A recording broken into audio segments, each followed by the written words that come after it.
जय श्री राधे दोस्तों, आइए सुनते हैं आज की कहानी। श्री राधा वल्लभ मंदिर के एक संत थे जिनका नाम था श्री राधा वल्लभ चरण दास। राजस्थान के एक राजपूत क्षत्रिय व्यक्ति एक बार वृंदावन आए और श्री राधा वल्लभ के रूप में आसक्त हो गए और श्री वृंदावन में ही निवास करने लगे।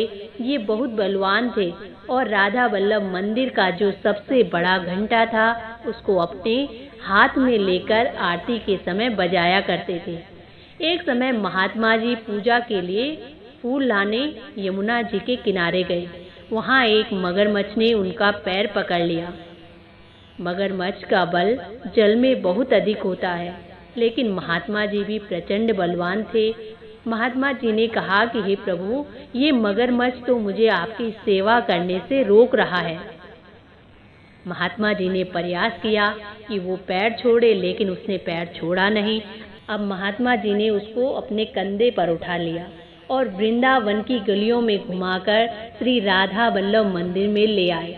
और वहाँ बैठे सभी साधु संतों ने कहा कि बाबा, आप ये आफत कहाँ से लेके आ गए। महात्मा जी ने अब स्नान किया और प्रसाद उस मगरमच्छ के मुंह में भी डाला। प्रभु का चरणामृत भी उसके मुंह में डाला और भगवान के दर्शन कराए।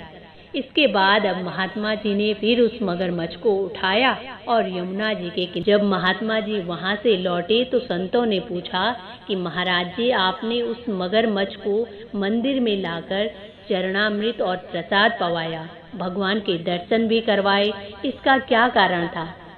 उस मगरमच्छ को आप यहाँ उठाकर किस कारण से लाए थे? तो महात्मा जी बोले कि कुछ भी हो, लेकिन उस मगरमच्छ ने एक संत के चरण पकड़े थे। भाव से ना सही, लेकिन चरण तो उसने संत के पकड़े थे। संतों के चरण पकड़ने से कुछ कृपा तो होनी चाहिए। यदि हम उस मगरमच्छ को मंदिर ना लाते तो प्रभु कहते कि मगर ने संत के चरण पकड़े, लेकिन उसको कुछ नहीं मिला।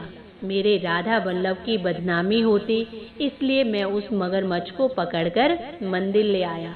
मेरे राधा वल्लभ जी की बदनामी होती कि राधा वल्लभ जी के एक दास के चरण मगरमच्छ ने पकड़े और उसे कुछ नहीं मिला। इसलिए मैं उस मगरमच्छ को पकड़कर मंदिर ले आया और श्री राधा वल्लभ जी के दर्शन करवाए, जिससे कि राधा वल्लभ जी की कृपा उस पर भी हो।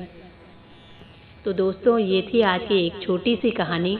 आशा करती हूँ आप सबको भी पसंद आएगी। इसी के साथ जय श्री राधे।